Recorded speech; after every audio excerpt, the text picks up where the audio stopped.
Up, and we have significant breaking news from the NFL. Everything we had planned to do on the program has just jumped out the window. Kimberly Martin, would you please be so kind as to share the breaking news of the morning? Yeah, Adam Schefter just reported that Dillon Gabriel will replace Joe Flacco for the Cleveland Browns. Dillon Gabriel will start against the Minnesota Vikings in London. This did not come as a surprise considering how this Cleveland Browns offense has looked of late. A lot of questions in Cleveland about their offense and Joe Flacco. Now we know, rookie quarterback up next. Peter, here's what I think. I think they were listening to our pre-show meeting this morning. We had a lengthy discussion about when they should do this, whether they should do this, how they should do this. And now, an hour later, they have done this. Fill in the blanks for me. The argument for going to Dillon Gabriel is he brings a little bit of spark, and maybe you get something different because you were going to Flacco because he was a responsible veteran, but they're -6 in turnovers. That's right. The decision-making hasn't been great anyway. So if you've got a 41-year-old who's not exactly, keeping the ball and being smart with the ball, you might as well try. But gosh, a first assignment being Brian Flores on the road in London is not exactly ideal for a rookie quarterback. Yeah. Dillon Gabriel, though, there's a little bit more mobility. Yes. Maybe a little spark to this team. Yeah. I think a lot of people watched, Lewis, what Jackson Dart seemed to bring to the Giants. And Peter was making this argument right off the top of the show. Jackson Dart's impact on that game felt like it was greater than just what he did. It felt like the whole team sort of said, okay, wait a minute, now we've got something to be excited about. Do you anticipate this having a similar impact on a Browns team that has, maybe championship is a strong word, they have as good a defense as just about anybody? And I think that's one of the keys right there. It's not just the effect that it's going to have on the offense. Look, the defense is going to look at this and go, hey, look, now we have a shot when we get 3 and outs. So maybe we can actually start moving the football a little bit. Maybe we can get a little bit of a break here. The wide receivers will start running routes a little bit differently. The offensive line starts blocking a little differently. That, it's an intangible thing as far as being motivated by the fact that there was a quarterback change, but it has real tangible effects on the field. Guys all of a sudden feel as though, maybe they need to level up their game a little bit to match what this young man's going to bring to the football field. Joe just looked like he didn't have any juice.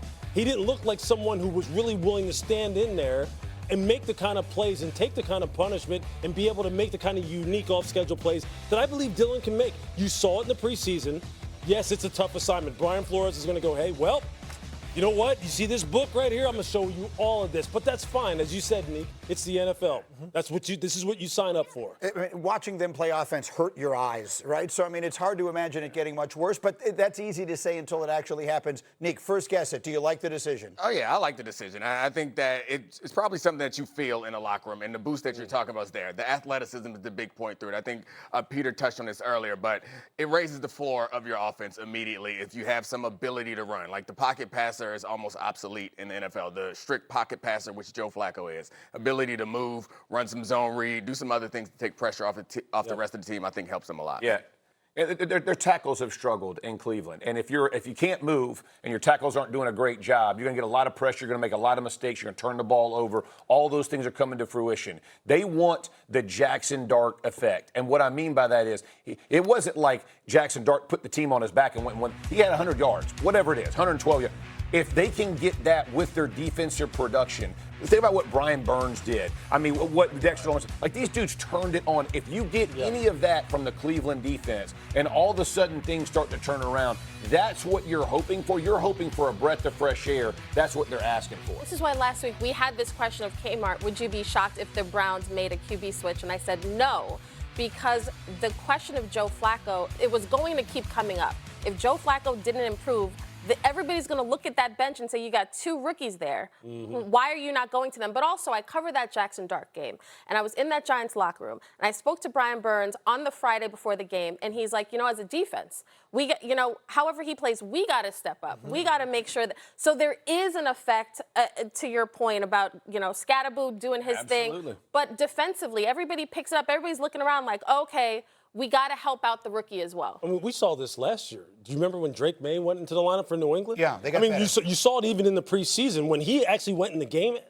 It's a real thing. I think you'll see this happen. How long will that juice, that spark last? Well, let me remind everyone of a few different circumstances with the Browns. They have 2 first-round picks in the upcoming draft, which generally speaking, looks to be quarterback rich. Now, a lot of the quarterbacks that we like in it have not played so well so far in September. We're going to get into that with Jordan Rodgers in a minute. But the point I'm making is it is incumbent upon the Browns to figure out if they have something in Dillon Gabriel and or if they have something in Shedeur Sanders by the end of this season, because they have an opportunity, we would think, next year to make an aggressive move for a quarterback if they want to. That's the real answer to the test, right? Is do we have him in our building? If we have him in our building, let's go. But you got to give the guys an opportunity to know if you got him in the building. It's hard to know whether you do or not. I mean, you could look at Baker Mayfield and say they drafted him number 1 overall and they had him in the building and they let him go. So we'll see. The Browns. That is the problem with the Browns. That you see Baker go off elsewhere to multiple teams and still be the kind of quarterback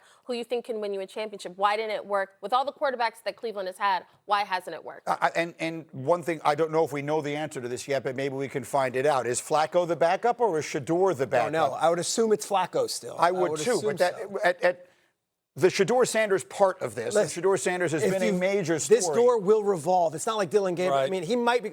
Shedeur will get a chance if he just hangs in the pocket and just his opportunity will come if the Browns continue to struggle. Well, it's also who is number 2 is relevant because as the same thing we said about Jackson Dart in New York, the fact that he was number 2 instead of Jameis Winston, these guys, you're one hit away from going into the game. So my question is, if that hit happens on Sunday in London, is it Shedeur or is it Flacco who comes in the game? I would think right now it's Flacco, but I think for sure if you're Shedeur right now, here's your opportunity. Yeah. Here's your opportunity to get more reps because now truly, look, they don't want to go back to Joe Flacco. Right. You don't take him out because you want to go back to him at some point in time. If you're Shedeur Sanders right now, though, whatever you're doing, I'm taking it up a whole nother level because Dillon is not promised to stay in there.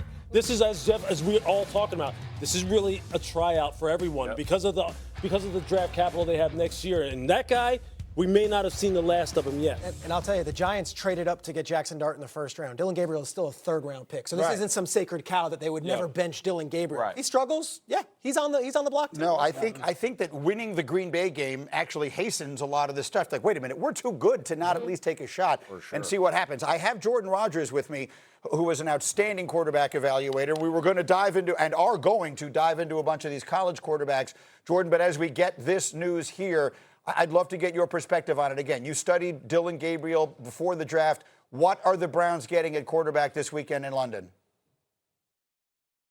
Well, I think the thing that stands out is he started 63 games in his career, most by a college football player, period. The other quarterback we saw do that was Bo Nix, and he had an immediate impact with the Broncos. Why? Because he's played a ton of football. And Dillon Gabriel was at 3 different schools, 3 different systems, and the constant with him was the ball always came out on time, and he was accurate. At every stop, he was accurate, 73 or 74% completion percentage at Oregon, and he protected the football. So it didn't matter the system. It didn't matter the Jimmies and Joes that were around him. He elevated the play of the offense at every stop, and the experience, I think, of a guy that played college for 6 years and, as I mentioned, 63 starts.